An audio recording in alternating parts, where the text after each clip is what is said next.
A very good day to all our viewers on ENFRAtv. We welcome you all to this special edition of ENFRA show in association with Marketing Post and Marketing Journal on this special occasion of Narendra Modi's completion of 3 years. With us is Professor A G Iyer, who is the author of the India Brandish and the editor-in-chief and publisher Marketing and Inertia, holding publishing entity of Falcon Media. Welcome, Mr. Professor A G Iyer. Welcome to all. Today is a very important day on the completion of the 3 years of this government, 1095 days to be precise. Professor, Modi government has completed 3 years in office. What will be your rating to the Modi government and why? See, I would easily go for a very high first class for this government. I would put about 6.8 on a scale of 10. Okay. I'm not still going to 7 because I feel certain things are still to be done. But this is a high first class for this government, and that is my thumbs up. So for the first time, 3 years after the entire logjam and the policy paralysis period of around 10 years post the Atal Bihari Vajpayee government, this was a 3-year period of revival, and definitely the bouquets, and there will surely be some brickbats from our side as well. But I would say the bouquets are more. Okay. What, in your opinion, are the grey areas to be addressed by this government? See, before I come to that, let me give a background to why I have actually given that 6.8, out of 10 to the Modi government at this point of time. The key takeaways from this, the first time, because I have to talk about the positives, because I always believe that when a positive vibe of the economy, positive vibe of the situation, that is given generally when the thoughts are going towards the positive direction, right? What happens is the whole country will also be in the mood of positivity. That is precisely the mood of positivity with which the country voted for Narendra Modi government. In 2014, the entire nation went for a change. Okay, we can get into the semantics of this business. Key X number of people voted, and we all know that in an advanced democracy like India, anybody scoring in a multi-party democracy of 33% plus votes would be definitely ruling. And where is the difference lies? If you look at the same French elections, where it was completely reversed, because I am quoting the French elections than the Indian election, because throughout there was a different type of elections. Like in America, there was a moment where Trump came trumps up versus I would say Obama, and those movements were happening, and generally people labeled it as a right-wing movement in the world. That's the way people labeled it.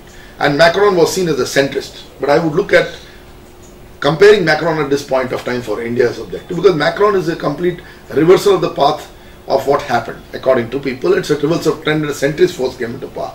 But that's not true, because he is already very clear that the right is not untouchable for him.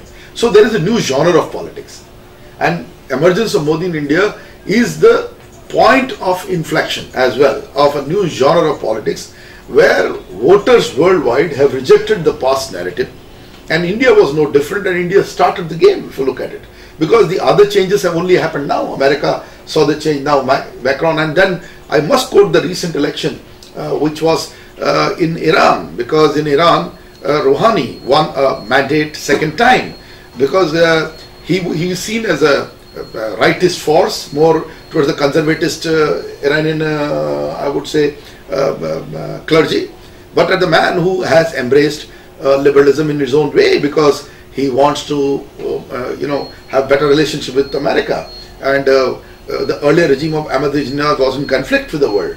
So this is the whole game. The game is you need a global leadership to pull nations out of the current situation, because there is a crisis of sorts that has emerged worldwide, and public everywhere have rejected the current regimes. And in India there is a massive rejection of the policies of the UPA government, because of which the Narendra Modi government narrative was accepted by the people, and they voted for it. Now the thing is that honeymoon is over, 3 years on, what do we do? So there are real reasons, for us to look at it. There was the UP elections before this. right? And it came at a time when after the demonetization. According to me, I am still a critic of demonetization. I hold my position on that demonetization was badly implemented. A good idea, right? I would say Narendra Modi government's intent and his own personal intent was perfect. Okay. The context was perfect, but the implementation was absolutely poor. So I gave a negative mark for this. I continue to give the negative mark for that. And I still feel we are reeling under the impact of that, and we are just recovering, And the economic contraction has happened. It has been camouflaged into two, I would say, positions, because one quarter the loss has been taken to one quarter and the other loss has been taken to second quarter. Overall, the GDP contraction of anywhere between, I would say, a percentage point, 0.8% to 1.2% is there. So all of that is there, right? But then that was a bold step. You need to understand that whether the step was wrong, bold step, the step itself per se was not wrong, because the step, if the narrative in the Modi government, I have taken the demonetization, well, that's the economic issue on which we have to give marks, well, that will impact the people. A lot of poor people have been impacted in it. But if the Modi government narrative was, I would say, sustained on the fundamental point, for the critics, I would say, and including constructive critics like us, this narrative should have been that they wanted to stop funding of the terrorists, and at the same time the misuse, because a lot of fake currency is being printed and our economy was under duress because of that, and it was massive, like the figures are like 16 lakh crores worth of such currency was under circulation, which is the sources that are talking about, and that was almost equal to size of our economy of monetary currency circulation in the markets, and that's what we are trying to recover. The second point is definitely the narrative could have stuck to the point that they wanted, it was like a currency swap rather than a demonetization, right? They wanted to change that currency, right? And it was a massive step, and it was taken, right? And then it was very clear that some people would say that made him win the elections. I would say reverse. No, he took a major risk which could have made him lose an election, right?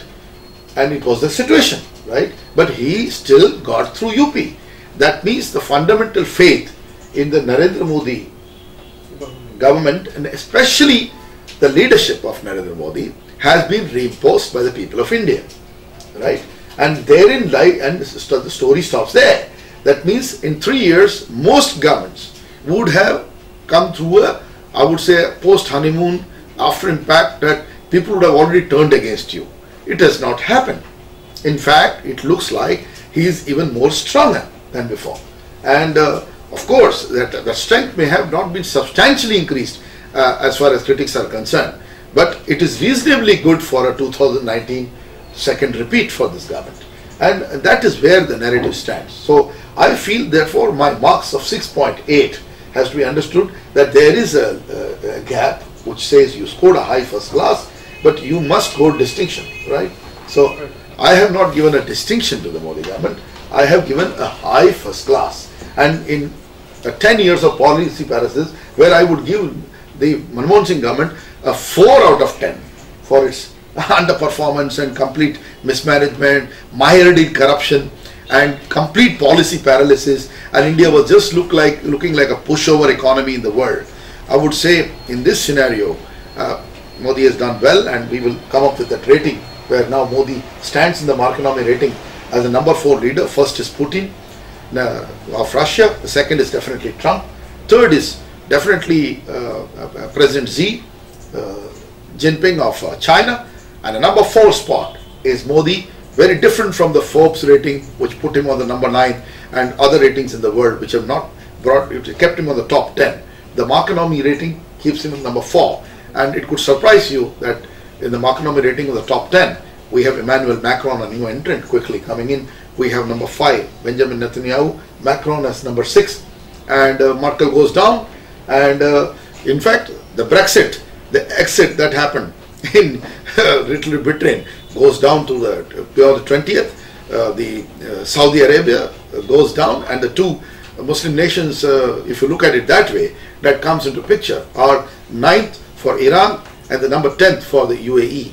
Al Nahyan, Mohammed Al Nahyan comes number 10, and Rouhani comes number 9 for Iran. So you can understand where macroeconomy comes from and where our rating comes from, and that is what we are talking. And we're talking in this context about India and this narrative. If Modi can take this global leadership narrative to the common man and tell him that how does he benefit in it, he will see this connect over the next 2 years, because it will definitely impact India, because you are a power to be, I would say, to be dealt with in the world, and that I would say one more. There are many areas, but the International Court of Justice victory to actually give a verdict on the Kulbhushan Jadhav case, Kulbhushan Jadhav case, is a very important arrival of India, where Harish Salve, the eminent lawyer, also has commented that working with this government was a very different experience, and that the Ministry of External Affairs was very open to him. So there is a kind of openness, and I would also say of late the US Ambassador to India has also made a very clear comment that at a cabinet level, there is absolutely, he has made the word zero corruption in the Narendra Modi government. So these are the perceptions that will benefit you over the next 2 years. We have to wait and watch whether Narendra Modi is able to take this momentum off for a real investment cycle and infrastructure build-up cycle that leads to 2019, so that the next 5 years, when I'm very sure that his government will return back to power, the next 5 years he comes, he's in an extremely good position to roll over and make India go to the superpower brand that it must be by 2022. The time is absolutely perfect. What in your opinion are the grey areas? Very important, like I'll give you the positives. Now you will know the mark. Again, I come back to 6.8, So the grey areas of the 6.8. First of all, I say any government, from the Indian perspective would look at the infrastructure. So in Hindi, we would call it the Bijli Pani Sadak. That would mean the electricity or power, water, and Sadak would be infrastructure.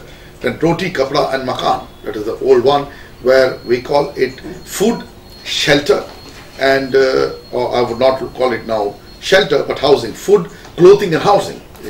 That's what it is. Then very important in today, where we are living in the Friedmanish era, where the earth is flat, is a reality in the physical world, because we're coming closer because of the digital connectivity that is in. So very important for digital connectivity. The world is one family that's coming in, Vasudeva Kutumbakam, which we always say from our side. The world in real sense, in the virtual world, it becomes the real world.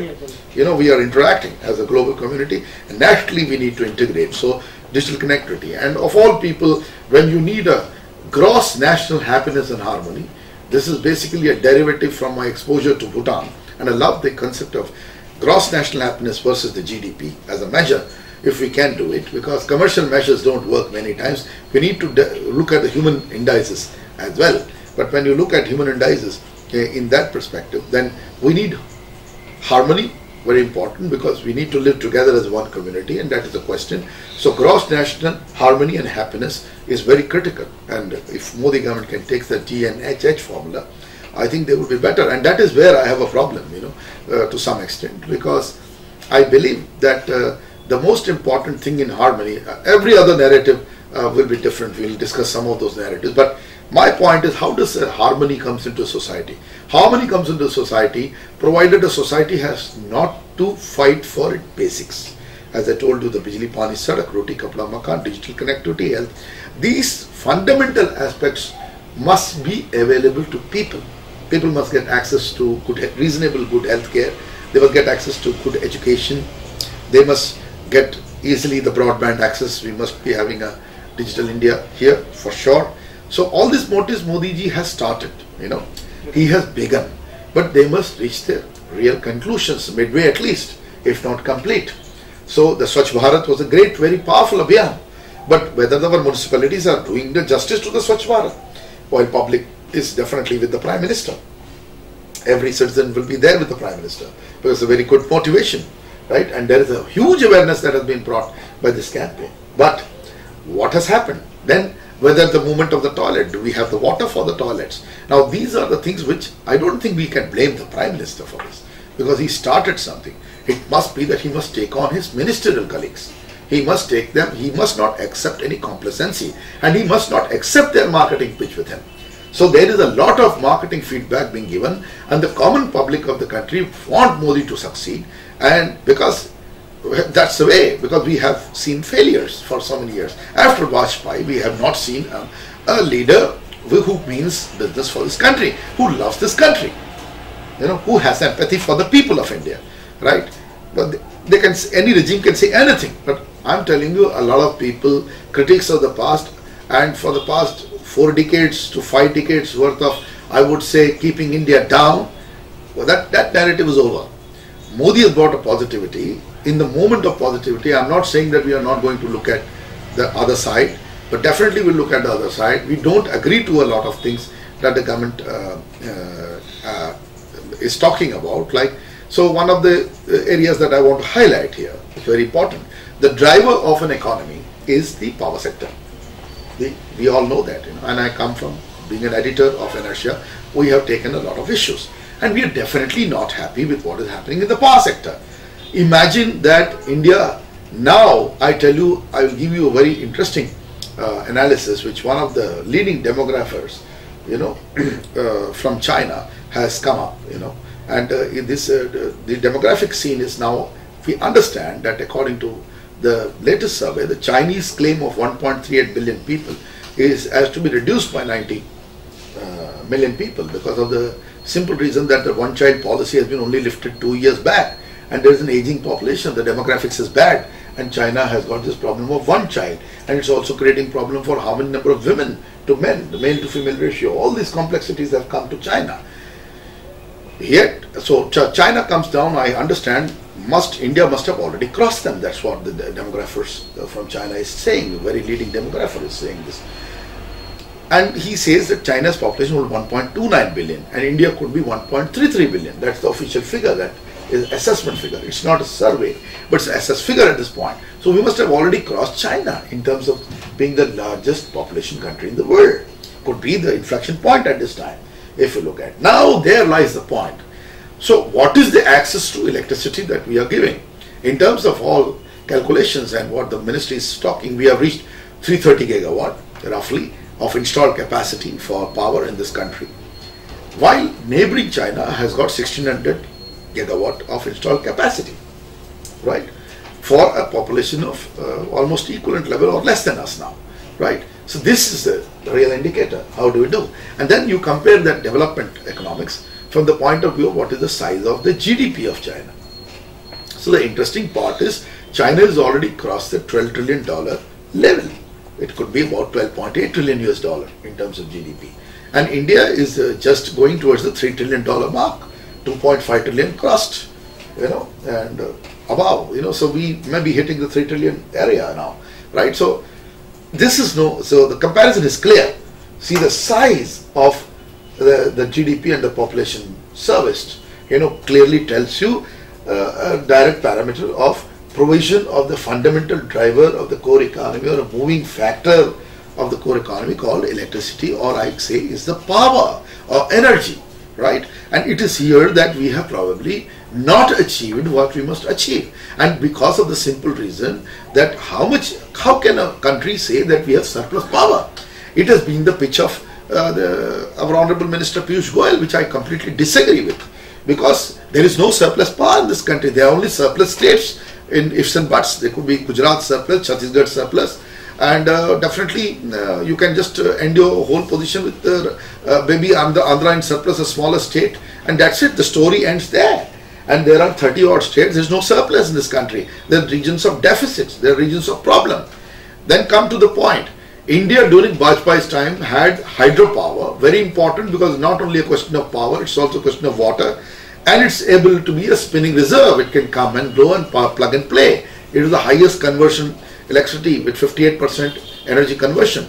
At the same time, it is also giving one more aspect, and that aspect is very critical, which is that when you have hydro in the grid, you can manage the frequency and the power quality better for the thing. So how much of damage to equipment is happening is just mind-boggling in the summers right now, right? People's ACs are conking off, people's refrigerators are going off. How much of billions of dollars of losses are because of poor quality of power and non-delivery?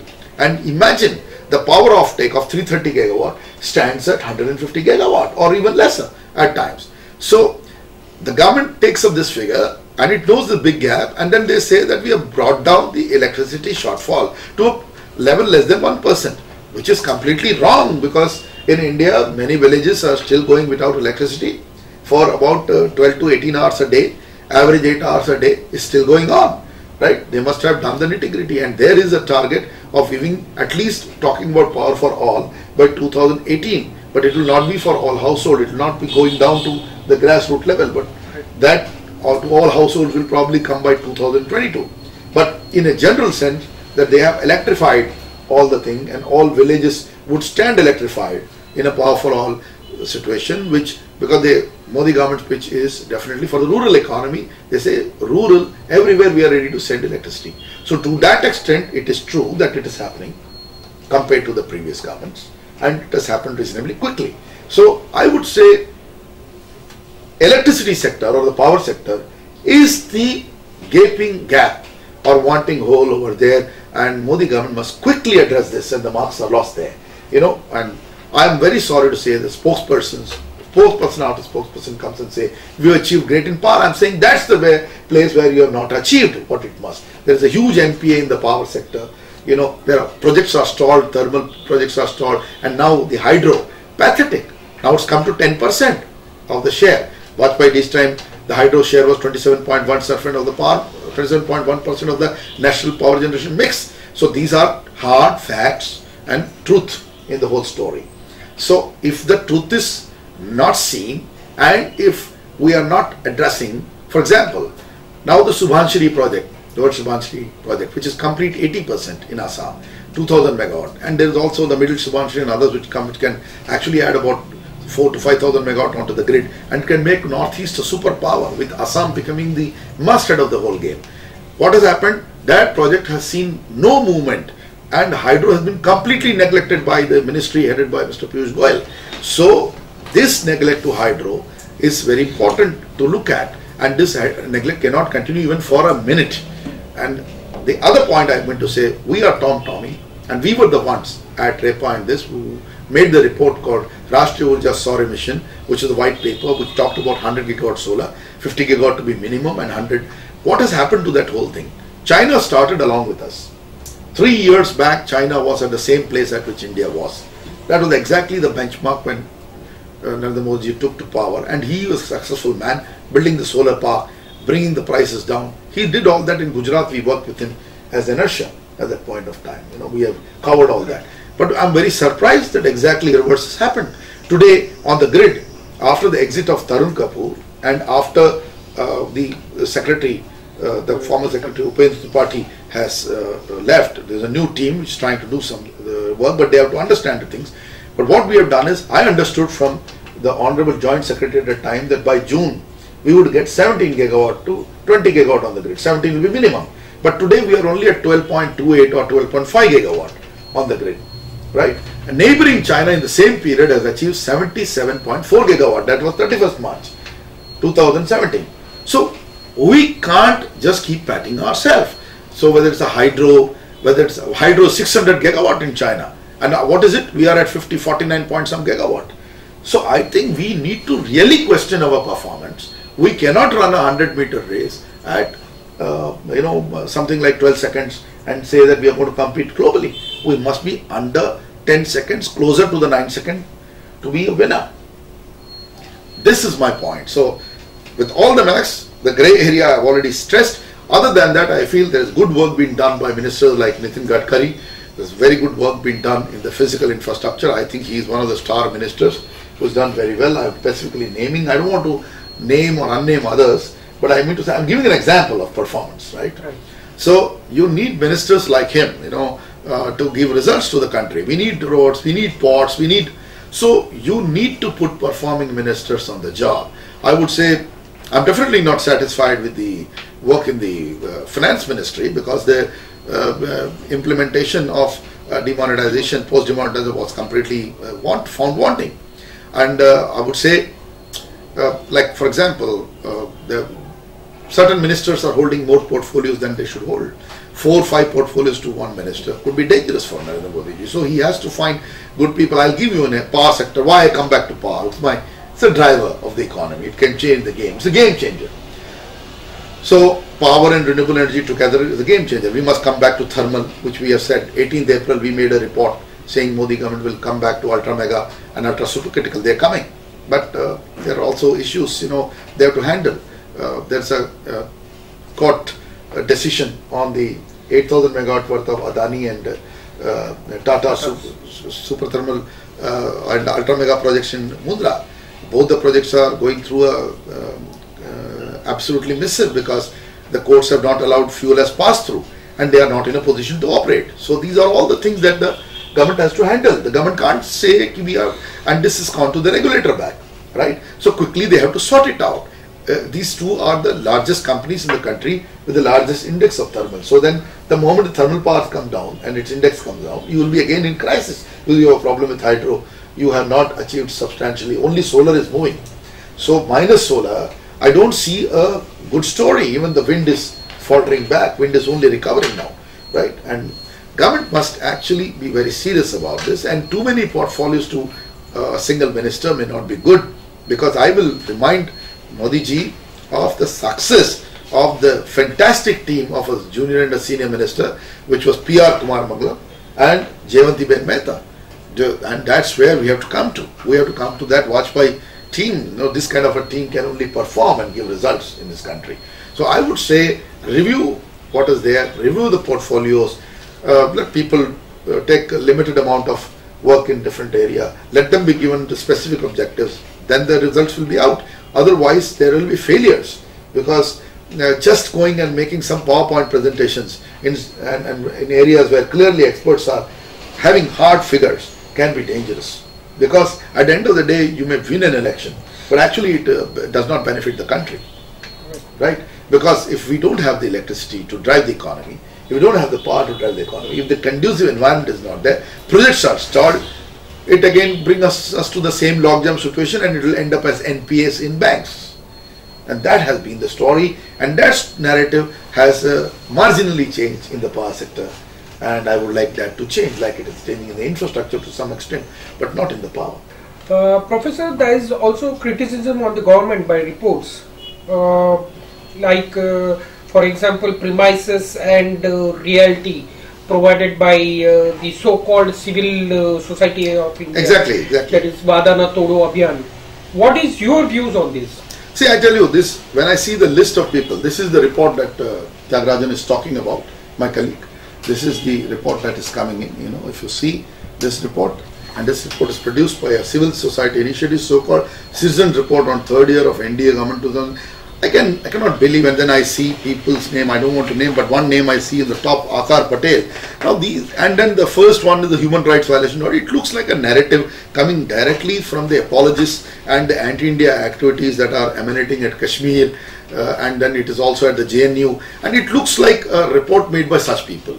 And there is a complete agenda. They use words like Jumla in between. So a neutral report doesn't do. And then you claim, self-styled claim of being the custodians of the civil society and the citizens of India. I reject such groups. And this narrative of the past and the groups, they are already dinosaurs. You know, so I don't want to take up the issues of the dinosaurs. Hard issues which we are taking up, and without fear and without favor, we will take up with the government. You know, and a good media or a good, I would say, public discourse has to take up certain issues the government. And as I told you, that human development index is very important, and you must talk about it, but you must talk sensibly. You can't take the issue of Jammu and Kashmir as the benchmark, because I feel that that issue is about a completely, I would say, the entire activities of terrorism is happening over there. And these people, when they are confronting the army, armed forces have to be given more freer hand.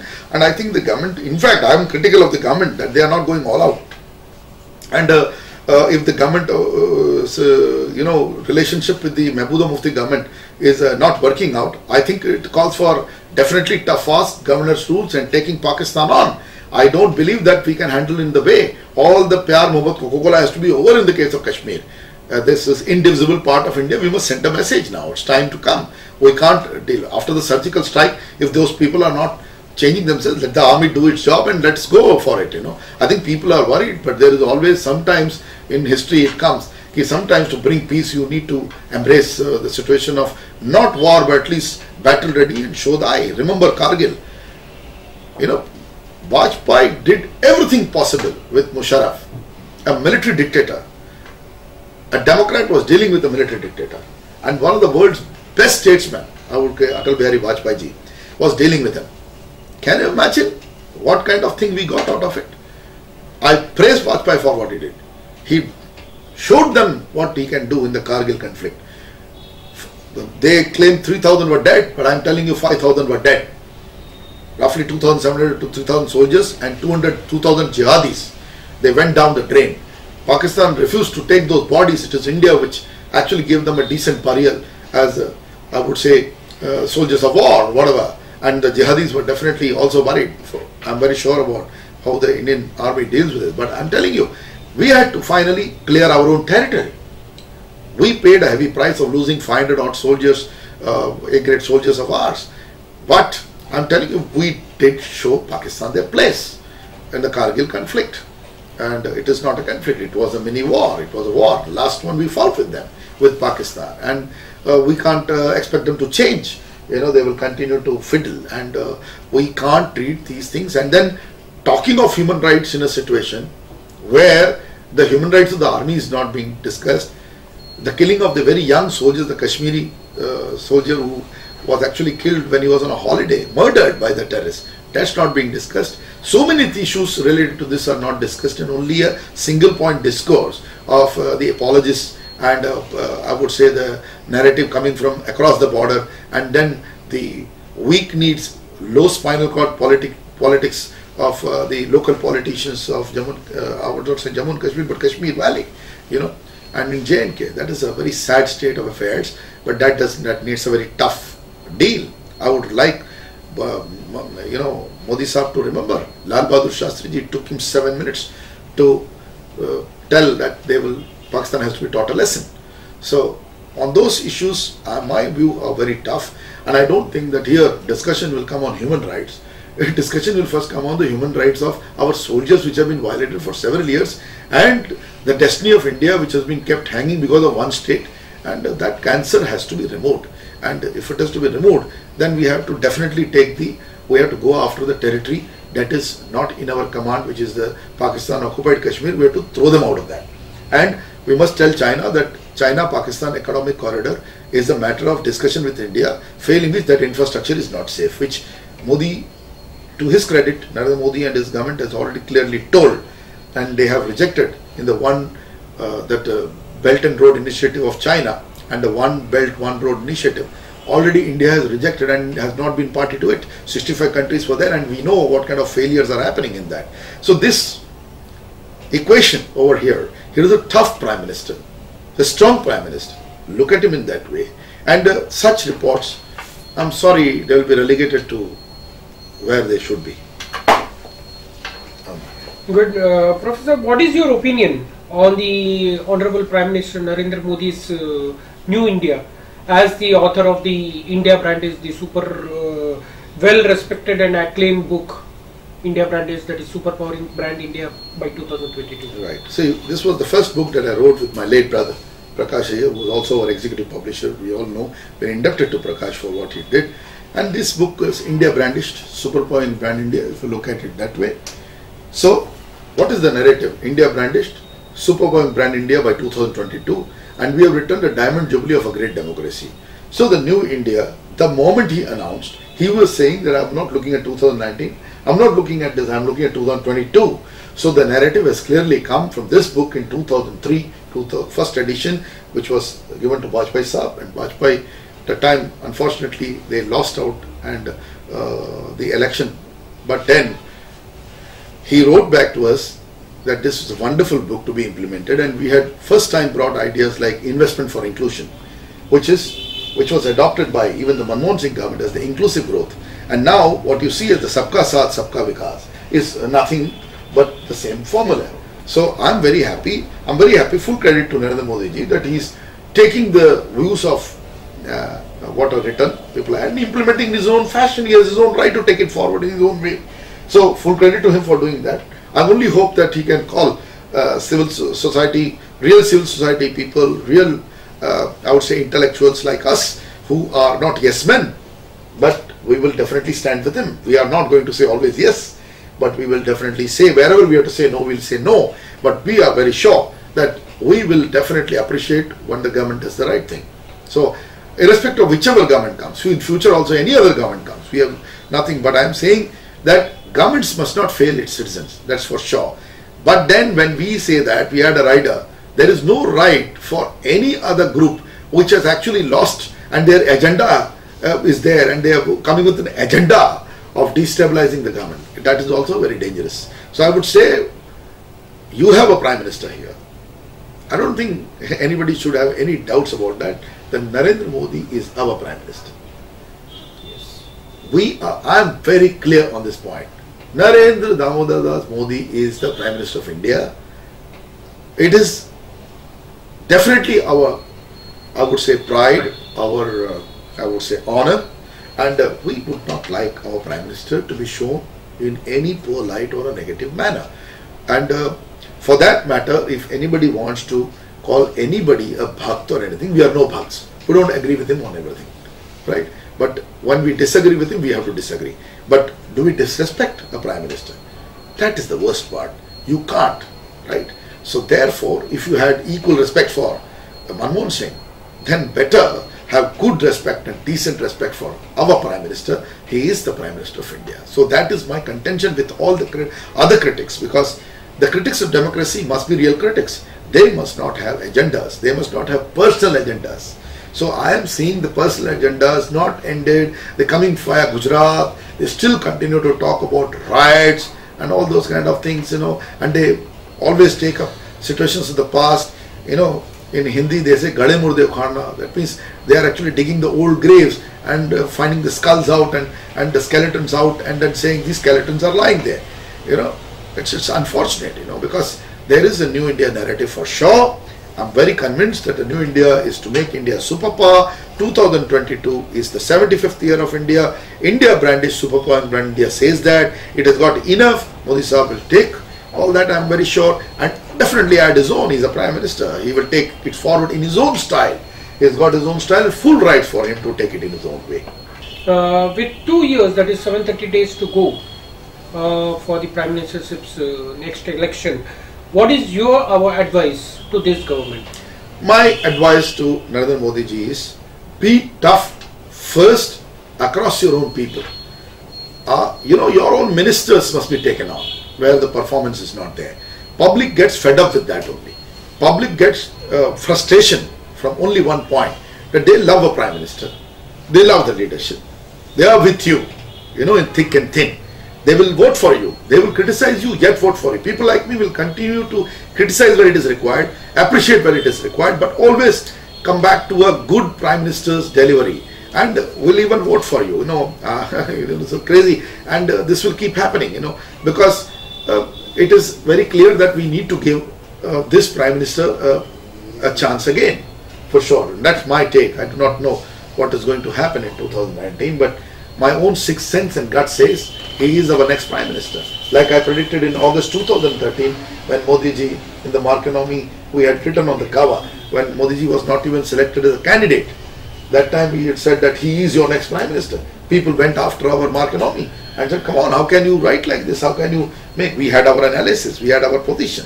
And I continue to say 2019, he will get a second term, for sure. But my problem is, we must know that Manmohan Singh government got 10 years, right? I will say, go back to two regimes. One is Vajpayee regime, one is even the Narasimha Rao regime of the Congress. The work done in the Narasimha Rao after opening of the government in 1991 is second to none. In fact, immediately after Vajpayee, across our book on the best Prime Ministers, where we wrote the book on Atal Shastra, where we rated the best Prime Minister, my second best Prime Minister at that point of time, where it does not compare with Modi ji's work at this point of time. We did not. We only compared Prime Minister until Manmohan Singh, right? So, even in 5 years, people can do wonders. And that too with a coalition government. Vajpayee ji had 24 party coalition. Look at what it did.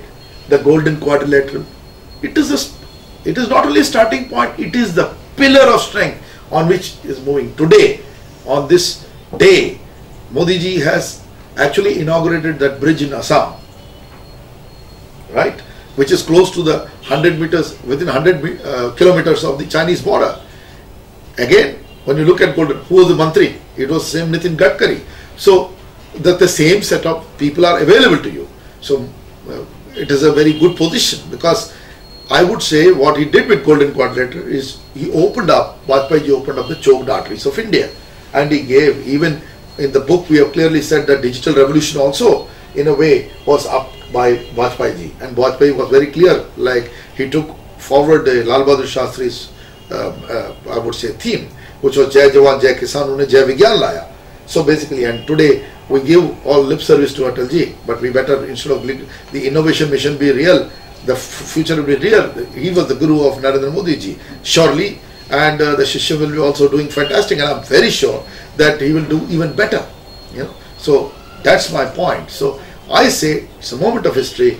It's not about whether you are there for 5 years or 10 years, and if you get the chance of 10 years, I think we must be careful not to end up as the Manmohan Singh government did with all these corruption cases, all the scams, you know, and all the things. It's very unfortunate if a government ends that way, you know. So I feel 3 years full credit that there is not one scam that has been reported from this government. Of course, there are issues, because I always feel that there are issues. There are issues of impropriety which have come. We have even reported to the Prime Minister. I don't want to name on you know, whom we have reported. We have ourselves reported. I have myself written to the Prime Minister on these grounds of impropriety, of fiddling with institutions, you know. So he has to again come back. My warning is, be tough with your ministerial colleagues. They cannot take their kursi for granted.